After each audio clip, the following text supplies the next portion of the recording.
예, 제가 이번 학기 그 사료 강독 지금 MDB 선택 과목으로 이제 우리 학우들하고 같이 켈빈과 이제 루터 글 읽으면서 서로 이제 비교하고 있습니다.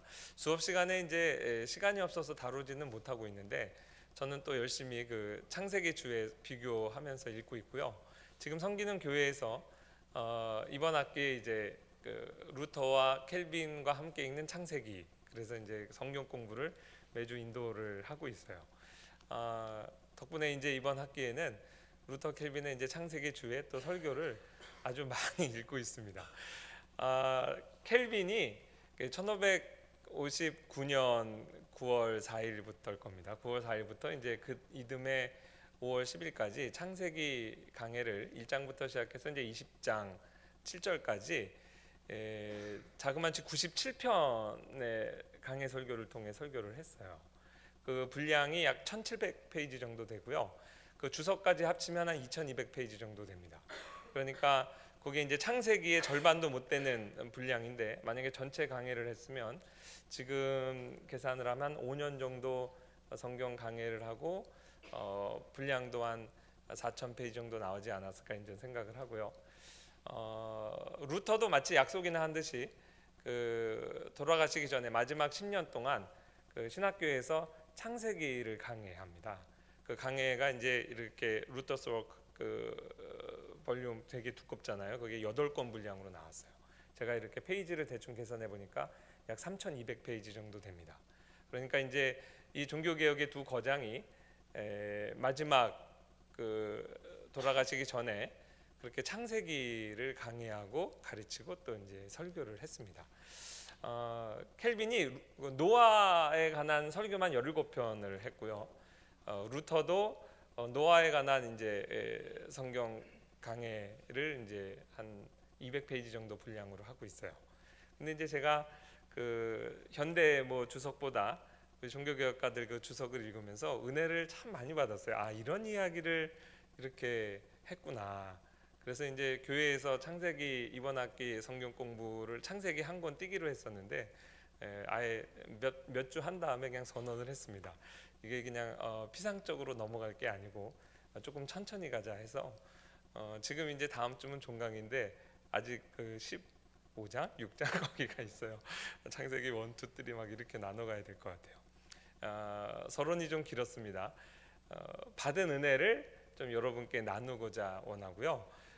오늘 그래서 설교의 대부분은 켈빈과 루터 설교와 강해의 표절입니다. 표절도 한 500년 전 사람 거 표절하면 그거는 이제 학위도 받을 수 있고 칭찬도 받고 그래요. 오늘 본문의 내용을 우리가 잘 이해하기 위해서는 창세기 6장으로 이제 거슬러 가야 돼요. 왜 하나님이 노아를 선택하셨는가? 노아와 노아의 가족이 왜 선택을 받았는가? 이 질문으로 이제 시작을 해야 됩니다. 창세기 6장 9절에 보면 노아는 의인이요 당대의 완전한 자라 그는 하나님과 동행하였으며, 그리고 창세기 7장 1절에서 하나님께서 노아를 향해서 방주로 들어가라 말씀하신 다음에 그 이유가 이 세대에서 내가 내 앞에 의로움을 내가 보았습니다. 노아는 의인이었습니다. 그러니까 표면적으로는 노아는 의인이었기 때문에 선택받은 것이죠. 근데 이제 성경은 성경으로 해석을 해야 됩니다. 켈빈이 바로 이 구절을 히브리서 11장 7절 말씀에 비추어서 해석해야 된다고 말합니다. 노아는 어떻게 의롭게 되었는가? 히브리서 11장 7절 말씀에 보면 믿음으로 노아는 믿음을 따르는 의의 상속자가 되었다. 그러니까 노아에게 있는 의는 어떤 행위와 율법을 지켜서 얻은 공로적 의가 아니고 믿음에서 나온 의다라고 히브리서 기자가 기록을 하고 있어요. 그러니까 이에 근거해서 켈빈이 이렇게 주의를 합니다. 하나님이 성령을 통해 노아를 이미 의인으로 만드셨기 때문이다. 사도는 노아가 믿음으로 의의 상속자가 되었다고 말한다. 이 말로 그는 모든 공로를 제외시킨다. 루터 역시 동일한 관점에서 해석을 하고 있고요. 한 가지 더 덧붙여서 베드로후서 2장 5절을 인용합니다. 그러니까 이제 창세기 6장에 또 7장 말씀 옆에다가 히브리서 11장 7절, 베드로후서 2장 5절 이렇게 기록해 두시면 되겠습니다. 베드로후서 2장 5절에 보면 이 노아를 가리켜서 의를 전파하는 노아 이렇게 기록이 돼 있어요. 루터가 이것은 노아는 의를 전파하는 설교자였다. 그러니까 본인이 의인이라기보다는 의를 전파하는 설교자였다는 거죠. 그 다음에 바로 질문을 합니다. 이 의가 누구의 의이겠는가? 노아 자신의 어떤 사람의 의이겠는가? 아니다. 하나님의 의이고 곧 창세기 3장 15절부터 약속되었던 약속된 후손 곧 메시아에 대한 믿음이었다. 진실로 노아의 믿음은 희귀한 믿음이었다. 약속의 자손에 대한 믿음으로 자신과 자신의 가족을 위로했다. 이렇게 이제 두 종교개혁가가 이 의의 문제를 짚고 있습니다. 비교점을 위해서 오늘 설교 제목이 노아인데 똑같은 이제 그 제목으로 2014년에 영화가 만들어졌습니다. 제가 그저께인가요? 우리 HMS에서 이 영화 본 우리 전도사님 한번 손들어 보라니까 2명밖에 안 봤어요. 뭐 비추입니다. 그래서 꼭 굳이 오늘 설교 듣고 영화를 봐야 되겠다 이렇게 생각하실 필요는 없어요. 성경에 있는 얘기는 빼고 성경에 없는 얘기는 넣고 그러니까 이제 좀 실망스럽죠. 그럼에도 오늘 본문과 관련하여서 아주 유익한 그 소재 한 2가지 정도를 한번 나눠보려고 해요. 그 첫 번째는 그 불임이라는 주제예요. 그 극적인 효과를 위해서 그 노아 영화에서 노아 방주에 탄 사람은 6명이에요. 그러니까 셈만 자기 아내가 있고 야벳하고 함은 이제 아내를 못 구했어요. 그러니까 셈의 아내가 누구냐면 이제 엠마 왓슨입니다. 그 주인공이고 그다음에 노아는 러셀 크로우죠. 아주 쟁쟁한 배우들이 거기에 많이 나와요. 근데 그 엠마 왓슨이 그 어렸을 때 이제 노아 가족이 그 구출을 하거든요. 그것도 이제 전혀 그 근거가 없는 건 아니고 그런 이제 전승이 있어요. 근데 이제 그 아이가 여자아이가 어렸을 때 이렇게 피격을 당해 가지고 칼로 이렇게 찔려요. 그래서 그 아이를 생산할 능력이 없습니다. 그러니까 유일하게 방주에 타서 다음 세대를 이어야 될 여자가 불임이라는 거예요. 그러니까 이제 노아가 그 많은 아이 중에 왜 이 아이를 하나님이 우리에게 보냈을까? 이 말은 이제 우리가 노아 방주에서 동물들을 다 내보낸 다음에는 그 다음에 우리 인류는 이제 멸망하는 거구나. 실제로 그렇게 해석을 하죠. 그래서 그걸 소명으로 알아요. 그랬는데 방주 타기 직전에 영화 스포일러인데 뭐 죄송합니다. 무드셀라가 이렇게 안수를 해줬는데 그 치료가 됐어요. 그래서 셈의 아이를 이제 임신하죠. 그때 노아가 막 미쳐버리죠. 그래서 이 아이가 남자애면 살리지만 여자애면 내가 죽인다. 그래서 이제 노아가 거의 정신이 나가서 나중에 막 죽이려고 하는 그 장면. 그게 이제 그 영화의 클라이막스에 이제 해당하죠. 그런 거 보면서 교인들은 실족합니다. 노아인 줄 알고 가서 봤는데 뭐 이런 좀 마귀적인 영화가 있는가? 노아를 거의 미친 사람, 실성한 사람처럼 그려내고. 근데 이제 저도 그 내용을 이제 알고 막상 그 루터하고 켈빈 성경 주해를 보면서 읽으면서 이 불임이라는 주제가 그동안 우리가 좀 간과하고 있었던 부분이다라는 걸 깨닫게 됐어요. 여러분 창세기 5장 한번 열어보시겠어요? 창세기 5장 21절입니다. 펜을 가지신 분은 한번 동그라미 쳐보세요. 자, 노아의 족보인데요. 에녹은 65세에 무드셀라 나왔습니다. 65세의 동그라미. 25절 무드셀라는 187세에 라멕을 낳았습니다. 187세의 동그라미. 28절 라멕은 182세의 아들을 낳았다고 그랬어요. 그 아들이 노아입니다. 182세의 동그라미. 그리고 32절 노아는 500세 된 후에 셈과 함과 에벳을 낳았더라. 좀 이상하죠. 노아의 그 가족이 그 할아버지, 증조할아버지, 고조할아버지가 다 뭐 일찍 결혼했잖아요. 그 당시 100세 때는 일찍 한 거죠. 근데 노아는 500세가 되도록 아이가 없었어요. 이 부분을 꼭 불임의 주제에 꼭 일맥상통하진 않지만 루터가 굉장히 주의 깊게 봤어요. 그래서 노아는 독신주의자였다. 500세 때까지. 왜냐하면 이 타락한 세상에서 자신의 아이를 키울 마음이 없었다. 그 첫 번째 이유고, 두 번째는 하나님의 말씀을 세상 곳곳에 가서 오늘날로 하면 이제 선교사 사역하느라고 수도승처럼 살고 결혼할 시간이 없었다. 그랬는데 세상은 회개 안 하고 하나님께서 심판을 선언했죠. 480세 때 계산하면 대략 120세 전이니까. 그리고 나서 심판을 선언한 다음에 너 결혼해라 하나님이 시켜서 결혼을 하고 아이를 낳은 거예요. 그 아이를 낳았다는 의미 자체가 이제 다음 세대를 준비하는 의미죠. 그러니까 이제 불임 주제하고는 조금 다르지만 그래도 어떤 독신, 노아가 왜 진짜 500살까지 결혼 안 했을까? 표면적으로 보면 이제 그런 생각하게 됐어요. 근데 이 부분을 켈빈도 굉장히 관심을 갖고 주의합니다. 켈빈의 주의는 그 영화의 주제 불임하고 바로 직결돼 있어요. 자, 적어도 켈빈의 시각에 따르면 노아 방주 타기 전에 며느리 셋을 봤는데 며느리 셋이 그러니까 100년 전인 거예요. 적어도 계산을 대략 해보면 방주 타기 전에. 그러면 며느리, 첫째 며느리, 둘째 며느리, 셋째 며느리가 들어와서 아이를 낳았어야 됐는데 아이가 없었던 거예요. 첫째 며느리 결혼했는데 불임, 둘째 며느리 결혼했는데 불임, 셋째 며느리 결혼했는데 불임인 거예요. 이쯤 되면 마치 그 영화에서처럼 왜 하나님이 우리 가정을 선택했을까?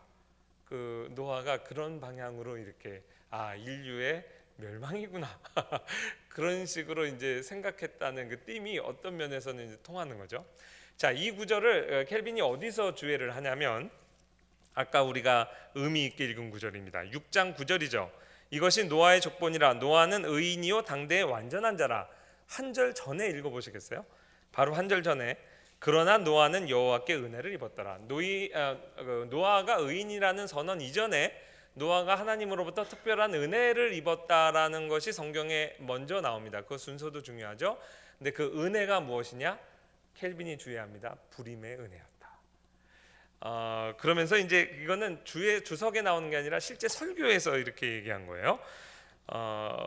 이렇게 인용을 해보겠습니다. 심지어 그의 자녀들은 비록 결혼했지만 하나님이 그들을 불임의 상태로 간직하셨기 때문에 후손이 없었습니다. 이는 하나님이 다음과 같이 말씀하신 셈입니다. 하나님 따옴표 이렇게 아마 하나님이 생각하셨다라고 우리가 생각할 수 있다. 이들에게 자녀들이 있을 경우 그들이 남은 자들과 더불어 부패할 것이다. 애를 키우다 보면 유치원도 보내고 학교도 보내고 그러면 불신 세상하고 어울리고 그럼 타락하고 이렇게 될 거 아니냐.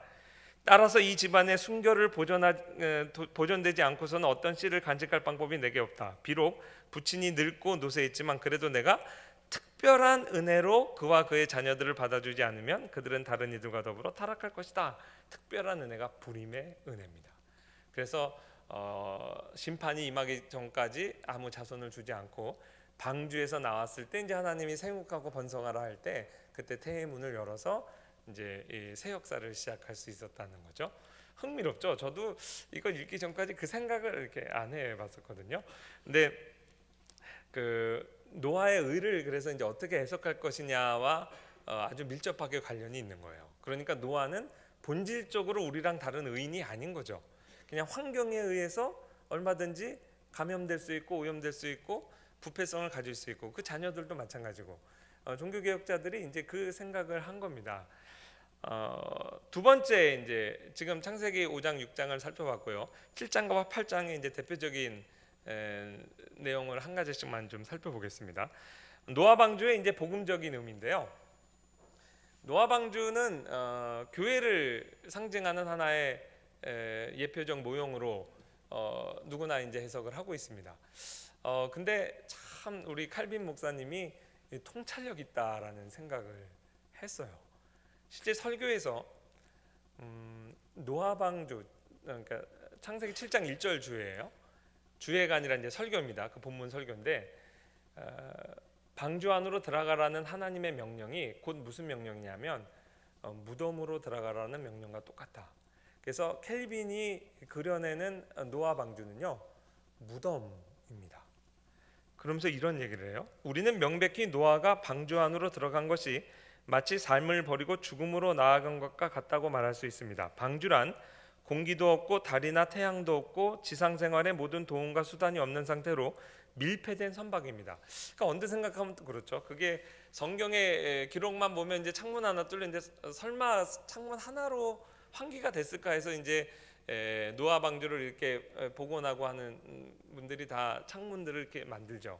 창문들을 만들어도 여러분 가축 축사에 들어가 보셨어요? 그 냄새를 정말 견디지 못합니다. 근데 그거를 이제 물이 들어오면 안 되니까 다 역청으로 발랐잖아요. 그러니까 얼마나 냄새나고 축축하고 어둡고 무덤과 같은 죽음을 상징하는 거기로 들어가게 했다는 거예요. 그러니까 세상 사람들도 배 밖에서 심판을 받고 하나님의 자녀도 하나님께서 죽음으로 몰아넣었다는 거죠. 하나님은 그를 이끌어 매우 이상한 방식으로 그를 보존하시는 그 방식이란 마치 사람의 목을 자르면서 댕가당에만 없어요. 너는 살리라고 말하는 식입니다. 아주 자극적이죠. 목을 딱 치면서 너는 살리라, 이런 방식으로 하나님께서 자기의 백성을 다루신다는 거예요. 명시적으로 이렇게 얘기합니다. 노아는 무덤에 들어갔고 마치 불쌍하게 죽은 자처럼 거기에 처박혔습니다. 자, 이것을 어떻게 적용할까요? 몰티피케이션, 우리 신자의 죄죽임 교리로 적용합니다. 우리는 매일같이 죽을 준비가 되어 있어야 합니다. 심지어 살아있으면서도 우리는 우리를 죽여야 합니다. 그러니까 그 어떤 곳에서도 노아가 선택받은 그 이유가 노아 자신의 어떤 의라는 말도 없고, 한 걸음 더 나아가서 구원을 상징하는 방주 안에서 노아가 그 방주를 탔다는 의미를 죽음에 대한 심판이죠. 어떤 의미에서 다른 방식으로 그리스도 안에서 우리가 함께 죽는, 그것이 이제 연상이 되잖아요. 그 죽음이라는 띠물, 심판이라는 띠물, 그 주제를 방주 안으로까지 갖고 들어오는 거예요. 굉장히 통찰력 있어요.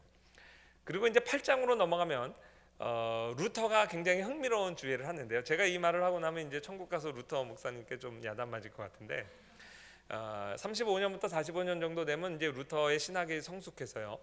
그 젊었을 때는 자기 입으로 얘기해요. 성경에 대한 알레고리컬한 해석에 자기가 달인이었다. 근데 성경을 풍의적으로 해석하는 것을 아주 나는 싫어하고 증오한다까지 강한 표현을 해요. 왜냐하면 알레고리컬한 해석 안으로 들어가면 성경의 본래의 의미가 상실된다. 그러면서 이제 굉장히 알레고리컬한 해석하고 이제 선을 긋습니다. 그래서 여러분 앞으로 뭐 이렇게 논문 쓰시고 공부하실 때 루터가 뭐 알레고리컬 이렇게 하면은 제가 야단칠 겁니다. 왜냐하면 본인의 말을 그래도 들어야죠. 그리고 완숙한 나중 이야기를 먼저 존중하는 게 맞습니다. 아우구스티누스에 대한 태도도 그렇죠. 신학이 성숙할수록 내가 옛날에 깨닫지 못했다가 이게 맞다고 생각한다 그러면 그거 존중해 줘야 돼요. 근데 이제 그럼에도 하도 알레고리컬한 해석으로 중세 교인들이 익숙해져 가지고 꼭 그걸 해야 된다면 이 정도는 괜찮지 않을까 하고 하나의 샘플로 얘기를 하는데 너무 흥미로워요. 노아 방주에서 이제 까마귀가 날아가고 이렇게 그 비둘기를 날려보냈잖아요. 근데 이제 루터가 이렇게 생각하는 거예요. 까마귀는 율법을 상징한다. 그 기분 나쁘잖아요. 깍깍 그러면서 뭐라고 했냐면, 까마귀가 레위기 18장 그 말씀, 행하라 그리하면 살리라, 그렇게 해서 행하라 그리하면 살리라. 그게 이제 우리에게 저주처럼 다가오는 거죠. 율법의 원리. 그런데 중요한 건 뭐냐면 그 까마귀가 어디서부터 날아갔느냐? 노아 방주로부터 나온 거예요. 하나님으로부터 나온 거예요. 그러니까 율법 자체는 하나님의 자기 계십니다. 그러나 노아 방주 안으로 들어오지 않고 빙빙 돌죠. 그래서 우리가 율법의 행위에 의존해서 내가 의롭게 되겠다, 이런 태도를 갖는 신자는 영원히 안식을 취하지 못할 것이다. 율법이에요. 자, 복음을 상징하는 게 이제 비둘기입니다. 근데 비둘기가 한 번 날아가고 두 번 날아가고 세 번 날아가죠. 첫 번째 날아간 거는 율법의 시대, 구약 시대다. 구약 시대에도 복음이 있었다. 그러나 안주하지 못하고 다시 돌아왔다는 것은 아직 구속사의 그 시대가 구약 시대라는 의미다. 그러나 구약 시대에도 의롭게 되는 것은 복음의 원리다. 두 번째 날아갔을 때 올리브 이파리를 이제 물고 왔잖아요. 비둘기는 올리브 열매를 안 먹는데요. 그걸 물고 온 것 자체가 하나님의 기적이다. 근데 올리브는 하나님의 사죄의 은총, 은혜를 상징하지 않느냐. 그래서 그거는 복음의 시대를 이제 상징한다. 세 번째 날아가서 안 들어왔죠. 그거는 앞으로 종말론적으로 구속사의 완성이에요. 모든 것이 완전히 성취됐기 때문에 돌아올 필요가 없다. 그러면서 이건 뭐 어디까지나 내 생각이고 이런 거에 너무나 시간을 투자하지 말아라. 루터가 얘기했고 이제 켈빈이 논평을 합니다. 루터라는 말은 안 해도 루터가 주의한 모든 것을 다 하나하나 하면서 다 헛된 일이다. 아무 유익이 없느니라. 성경의 자연스럽고 문자적인 의미에 충실해라. 이렇게 이제 권면을 했어요. 재밌죠. 그래서 켈빈이 설교하고 주의할 때 늘 루터를 이렇게 펼쳐놓고 대화하면서 합니다. 근데 이제 켈빈은 신사예요. 비판할 일에 있어서는 루터 이름은 얘기 안 해요. 근데 이제 켈빈의 통찰력을 또 하나 나누면 방주 안에 있었을 때 노아의 마음이 어땠을까? 켈빈도 루터처럼 이렇게 설교하실 때는 굉장히 자극적이고 충격적인 진술을 하시는 것 같아요. 여러분 이런 얘기 들어보셨어요? 뭐라 그랬냐면 노아는 행복하지 않았다 얘기해요. 그렇지 뭐 방주 안에서는 좀 두려움도 있고 심판받는 와중에 뭐 기뻐 찬송은 안 하기는 좀 힘들었겠지 이런 생각하는데 아니요. 방주에 나와서도 방주에 나온 이후 죽기까지도 노아는 기뻐하지 않았대요. 노아의 인생은 기쁨이 없었대요. 그래서 켈빈의 말에 이제 귀를 기울이게 됩니다. 한번 제가 읽어드릴게요. 노아가 이런 광경을 보면서 마음에 큰 슬픔을 가진 것이 확실합니다. 이것이 하나님의 자녀들이 이 현세에서 하나님의 복을 누리는 방식입니다. 우리가 이 땅을 살아가면서 우리 신자의 기쁨이라는 것에는 온전한 기쁨이 아니고 큰 탄식이 있다는 거예요. 근데 가만 생각하면 맞죠. 우리끼리 모여서 너무 즐거운 것도 안 된다는 거예요. 왜냐하면 지금 이 순간도 하나님을 모르고 죽어가는 그 영혼들을 생각하면 우리가 여기서 마냥 즐거워할 수만 없고 세상을 향한 탄식이 있다는 거죠. 우리 신자의. 그러니까 신자의 기쁨에는 슬픔과 어저께 우리 탄식이 나만 위한 탄식이 아니라 세상을 바라보면서도 하나님 앞에 울며 탄식할 수밖에 없는 게 지금 우리의 실존이라는 거예요. 방주 안에서는 세상을 향한 탄식이 있습니다. 노아는 더덥고 일시적인 이생보다 더 높은 곳을 바라보았습니다. 빨간 줄, 홍수 이후 살았던 350년 동안 결코 즐겁지 않았습니다. 우리 신자의 이 땅에서의 삶이 그렇다는 거예요. 거꾸로 생각하면 또 이렇게 볼 수도 있습니다. 그럼에도 우리 안에 기쁨이 있죠. 예수 믿는 즐거움이 있고 찬양이 있죠. 그것은 그래서 천국의 맛을 보는 거예요.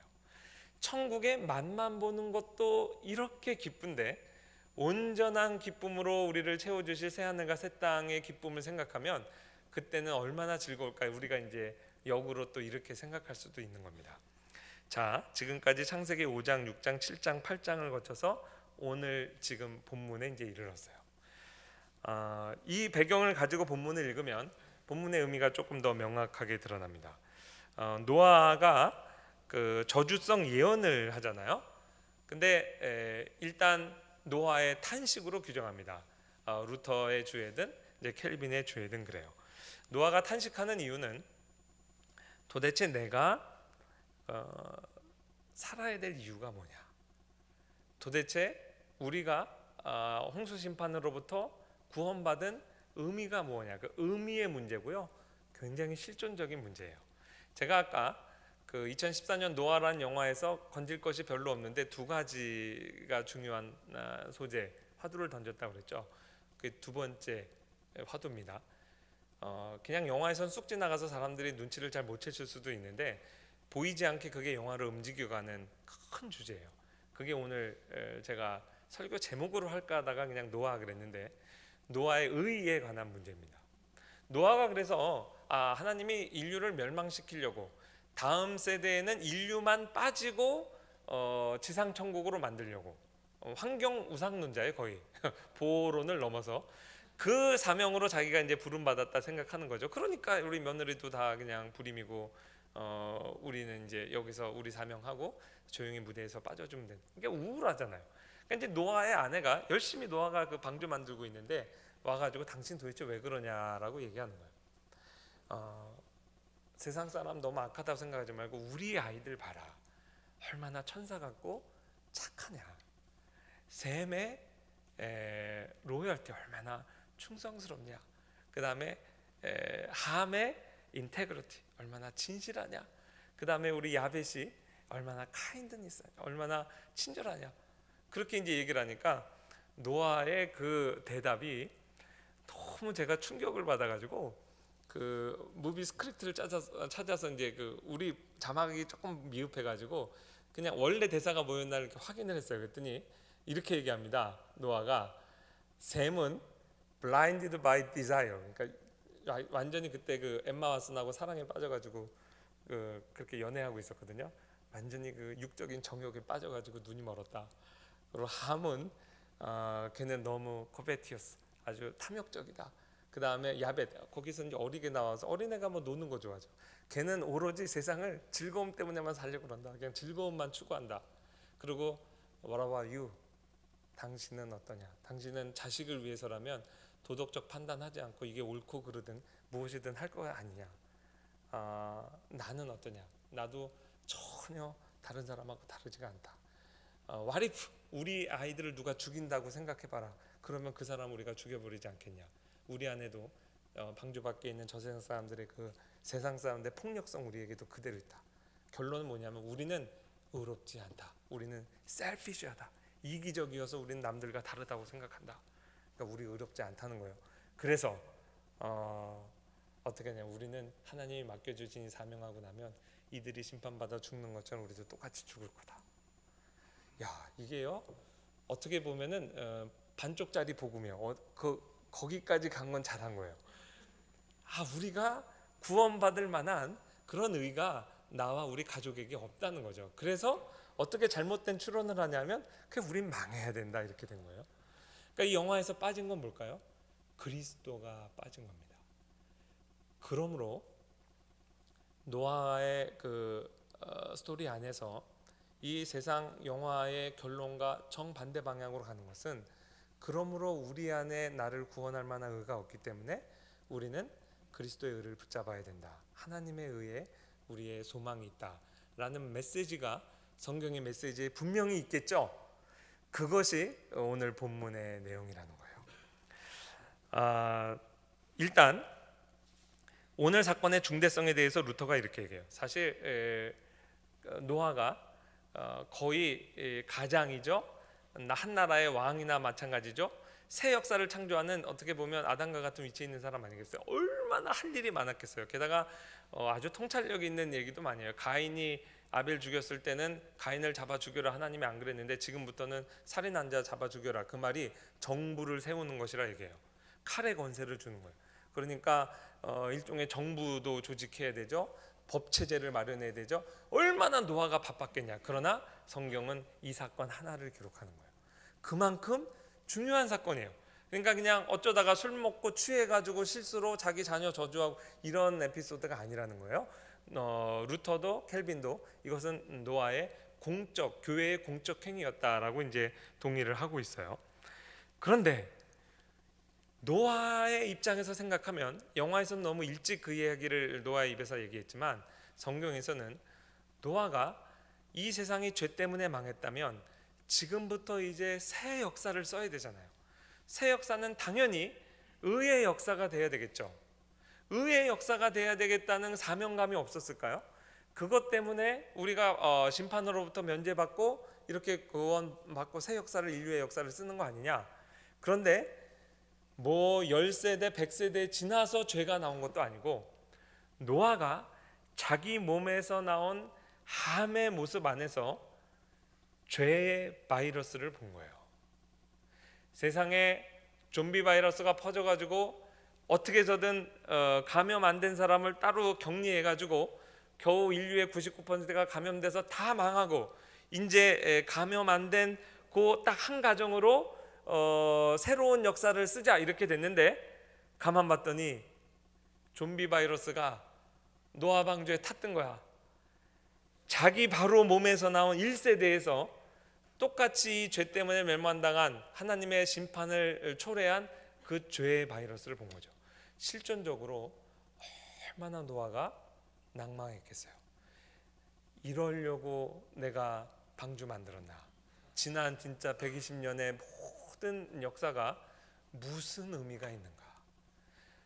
이 새 역사를 쓰기 시작하는 이 첫 장에서 죄가 발견되고 저주를 선언하고 심판을 선언하는 이 역사를 새롭게 시작해야 될 의미가 무엇인가? 선지자 노아에게 성령께서 감동하셔서 그래서 저주와 심판만을 예언한 것이 아니고 9장 26절입니다. 셈의 하나님 여호와를 찬양할 것이다. 왜 셈의 하나님이라고 그랬을까요? 셈의 계열을 통해서, 족보를 통해서 오실 메시아, 그러니까 자기의 모습만 봤으면 영화의 결론과 같아요. 그 결론으로밖에 갈 수가 없는데 노아 방주에는 아담의 씨만 탄 것이 아니고 창세기 3장 15절에서 예언하신 메시아, 이 죄인, 죄악을 정말 구원하실, 그 좀비 바이러스를 완전히 치료하실 그 메시아의 씨, 메시아의 의가 같이 타고 있었던 거죠. 그러니 우리의 희망은 여기에 있다. 이 말은 곧 무슨 의미냐? 노아 자신도 자신의 의로 자기 하나를 구원할 만큼 의로운 의인이 아니고 죄인이다. 우리도 예수님께서, 하나님께서 약속하신 이 메시아의 의에 의존해서 구원받아야 되는 죄인일 뿐이다. 그것을 이제 노아가 선언을 한 것입니다. 루터와 켈빈 모두 이러한 해석에 동의를 하고 있어요. 자, 긴 여정을 우리가 밟아왔습니다. 5장, 6장, 7장, 8장, 9장 적용입니다. 사실 이거 하려고 제가 설교 온 거 들고 온 거예요. 제가 수없이 많은, 너무 과장이죠. 그래도 너무 큰 과정은 아니에요. 정말 많은 주석서를 보고 설교도 들었는데 다시 루터 켈빈으로 돌아가는 것 같아요. 이 본문에 대한 적용이 그 성경 주석에는 조금 덜 나타나는데 설교에서 확실히 적용 중심의 설교를 하시더라고요. 이 켈빈 목사님도 너무나 탁월하다 이렇게 생각해서 제가 많이 절제해서 그 세 포인트를 여러분께 나누고 이제 설교를 마치려고 해요. 첫 번째는 이제 루터의 적용이에요. 루터는 이제 오늘의 에피소드를 모든 신자, 특히 이제 부모를 가진 모든 자녀들, 자녀를 가진 모든 부모들에게 이렇게 적용을 해요. 함은요, 아버지가 술 먹고 취한 모습, 아버지가 그렇게 의로웠던 아버지가 타락한 모습에 실족합니다. 실제로 실족한 게 죄라고 해요. 이것도 통찰력이에요. 우리가 어떤 지도자가 타락할 때, 유명한 교회의 목사가 이렇게 딱 타락할 때 분노감이 일죠. 그리고 실제 실족해요. 그게 죄라는 거예요. 그게 죄일 수 있다는 거예요.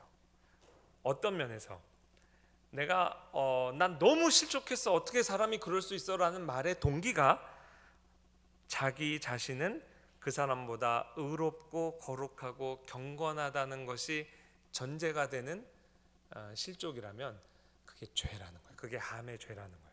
함은 정말로 아버지의 넘어짐 앞에서 실족했어요. 근데 그 마음에 나는 아버지보다 의롭고 거룩하고 경건하다고 생각했기 때문에 아버지의 연약한 모습, 아버지가 실족하는 모습을 보고 아버지를 정죄한 거예요. 이것이 함의 죄의 본질적이라는 거예요. 함이 놓친 것은 무엇이냐면, 함은 원죄와 인간의 약점을 가진 아버지 노아를 하나님께서 어떻게 대하셨는지를 생각했어야 된다. 이거를 하나님을 빼놓은 거예요. 자기 아버지가 연약한 모습, 죄를 짓는 모습을 드러낼 때 자녀들은 마땅히 우리 아버지가 어떻게 그럴 수 있어, 속으로 해도 실족하지 말고 이런 아버지를 하나님이 어떻게 대하시는가를 마땅히 봤어야 된다. 하나님은 이 아버지를, 죄인을 진실로 용서하신다. 하나님의 관점으로 자기의 가족도 봐야 된다는 거죠. 이것과 대척점에 셈과 야벳이 있습니다. 셈과 야벳은 실족하는 유혹을 극복한 것이 하나님이 칭찬하신 내용이에요. 실족하는 것을 우리의 책임으로 돌리는 거예요. 이런 면은 우리에게 정말 중요한 도전이 됩니다. 그래서 실족할까 봐 아버지의 수치를 보지 않고 접근하여 허물을 가렸죠. 아버지의 죄악을 직시한 거예요. 그러나 자기가 실족하는 것을 막기 위해서 그 수치를 보지 않고 가린 겁니다. 이들은 속으로 이렇게 생각했다라고 루터는 얘기합니다. 보라, 우리 아버지가 넘어지셨구나. 그러나가 중요한 거예요. 터닝 포인트. 그러나 하나님께서 당신의 신자들을 매우 놀라운 방식으로 다루신다. 이 의미는 무엇일까요? 사람은요, 같은 사람의 죄와 허물의 실체를 보고 감당할 실력과 능력이 없습니다. 자기 가족 사이에서도 내 배우자, 부모, 자녀의 마음속에서 일어나는, 지금 우리 자녀들의 마음속에서 일어나는 모든 일들, 막 엄마들은 너무 알고 싶어하는 거. 제 아내도 이렇게 보면 우리의 이렇게 지금 무슨 생각할까 이런 거 관심이 많아요. 어머니들 그렇겠죠. 지금 어려서 모르지만 크면은 SNS 이렇게 봐서 사진은 오늘 뭐 올렸나, 얘가 왜. 근데 저도 그래요. 우리 둘째가 기분이 나쁘면 걔는 여자아이처럼 감수성이 좀 예민해서 이렇게 자기 카톡 사진에 바로바로 그걸 바꿔요. 근데 얘가 좀 심각하다 그러면 제가 그래서 이렇게 물어보고 그러죠. 부모들이 다 그런 관심이 있어요. 근데요, 정말 자녀나 아내나 남편, 부모님의 마음속에서 일어나는 모든 걸 내가 보고 산다, 가정 다 깨집니다. 그래서 모르는 게 약이에요.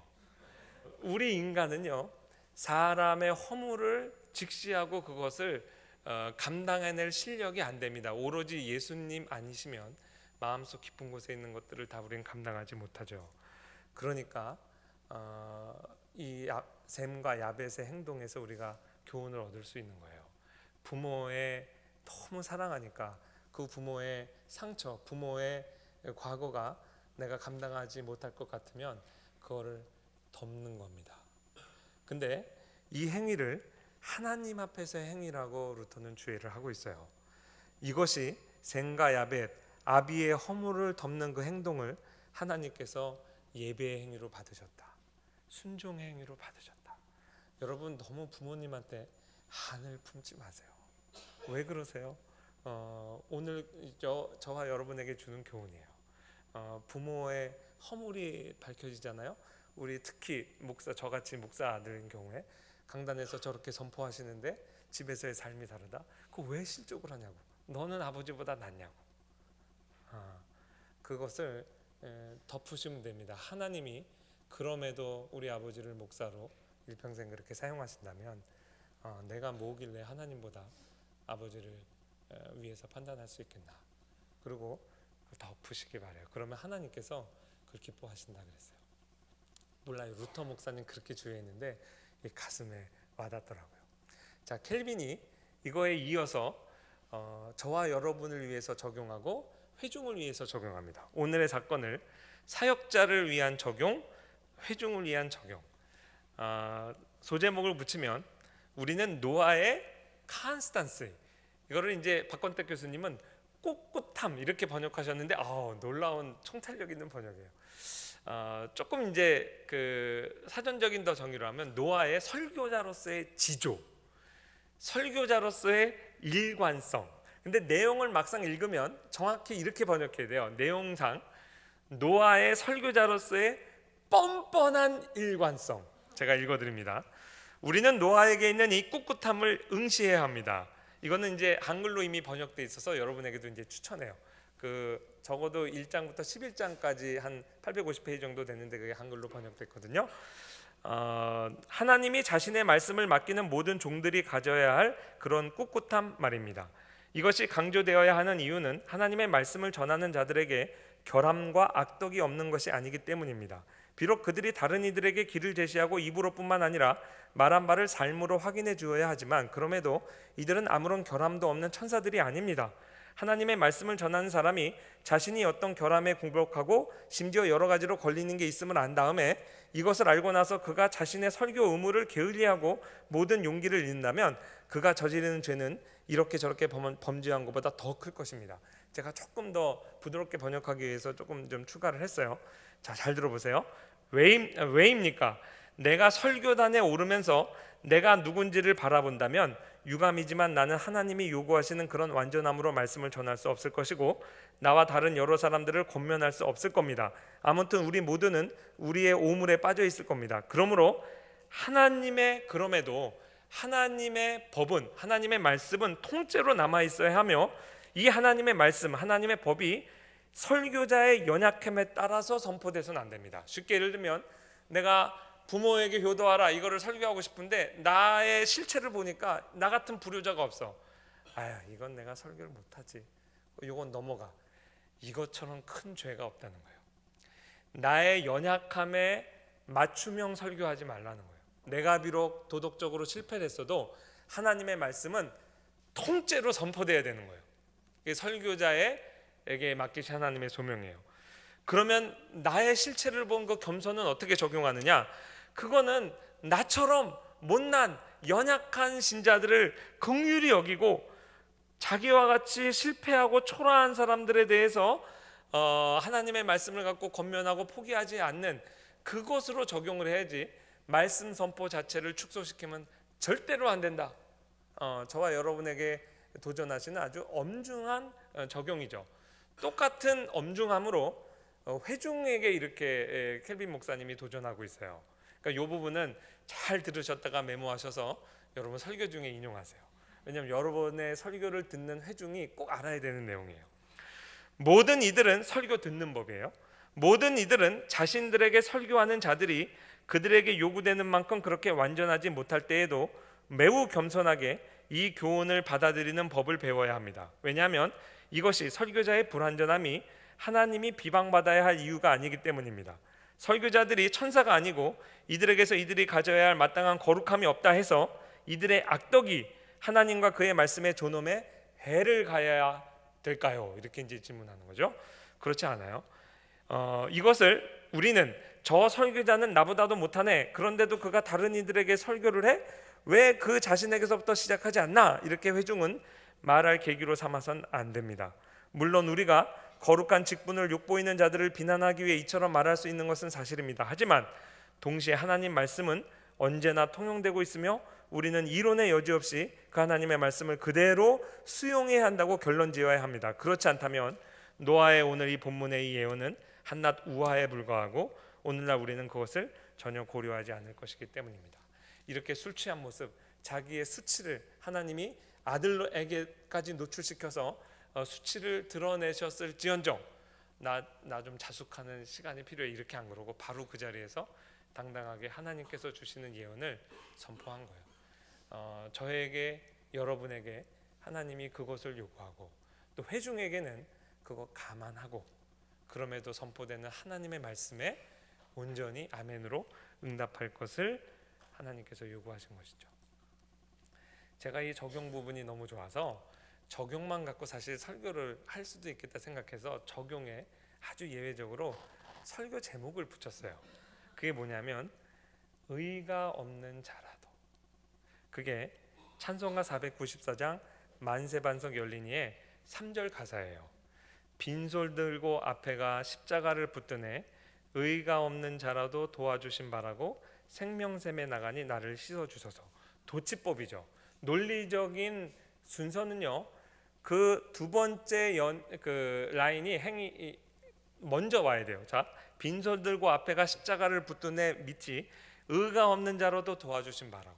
그러니까 원래 의가 없는 자라도 도와주신 바라고 빈손 들고 앞에가 십자가를 붙드네 생명샘에 나가니 나를 씻어 주소서. 어색하죠? 하도 가사가 길들여 있어서. 그러나 논리적인 순서는 이게 맞아요. 그래서 노아 가정에서조차도 의가 없습니다. 그들의 안에. 그럼에도 하나님이 노아를 선지자로, 설교자로 세우고 그에게 소명을 맡겨주셨어요. 저와 여러분의 스토리와 무엇이 다르냐고요. 그런데 의가 없는 저와 여러분 같은 이러한 주의 소명받은 사역자들이 어떻게 설교하고 어떻게 목양하고 어떻게 가족의 부모님을 대해야 되고 아내를 대해야 되고 자녀를 대해야 되는지가 오늘 본문에 잘 게시되어 있는 거예요. 제가 이제 그렇게 여기에 설교 원고 이렇게 썼는데요. 오늘 우리 채플 시작하기 전에 전도사님이 나와서 그 600곡이 넘는 찬양곡 중에 한 곡을 딱 골랐는데 만세반석 열리니. 제가 여기서부터 여기까지 소름이 진짜 돋았어요. 그것도 하나님이 오늘의 설교를 확증해 주시기를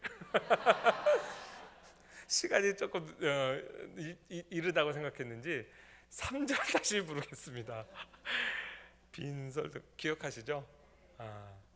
저와 여러분에게 오늘 주신 하나님 말씀이고, 여러분 이제 목회지로 파송하시면서 의가 없는 여러분에게 하나님이 그럼에도 소명을 주시면서 주신 하나님의 말씀이에요. 예, 같이 기도하고 마칠 텐데요. 우리 제가 기도하고 오늘 찬송가 찬송가 494장의 3절만 부르고 또 제가 축도하고 마치겠습니다. 하나님 감사합니다. 오늘 노아의 계시 말씀을 통해서 참으로 저희의 실체를 보여주신 하나님 감사합니다. 그리스도가 없이는 마치 영화의 어두운 결론처럼 우리는 멸망받아 마땅하고 새하늘과 새 땅에도 인류는 없어야 마땅한 존재들입니다. 그럼에도 우리에게 언약을 하시고 메시아를 약속하시고 그리스도의 의를 선물로 주셔서 우리가 그곳에 우리의 희망을 두고 오늘도 부르심의 현장에 달려갑니다. 우리가 담대하게 나가서 비록 나는 선포되는 메시지에 미치지 못한데라도 하나님의 말씀을 가감없이 담대하게 전하게 하시고 우리의 연약함을 연약한 형제를 품어주고 사랑하는데 올바로 적용할 수 있도록 도와주시며 참으로 우리 안에 두신 하나님의 의로 인하여 또한 기쁨을 누리는, 그러나 교회 밖에서 지금 이 순간도 하나님을 알지 못하고 그리스도를 알지 못하고 죽어가는 영혼을 향한 탄식과 함께 기뻐하는 저희의 모습 될 수 있도록 주님께서 도와주시옵소서. 의가 없는 우리가 그리스도의 십자가의 의를 붙들고 나갈 때 우리와 함께하여 주시옵소서. 이번 주도 우리의 사랑하는 전도사님들 각자의 목회 현장에서 멋지고 귀하게 주님께서 사용하여 주시옵소서. 예수님의 이름으로 기도합니다. 아멘.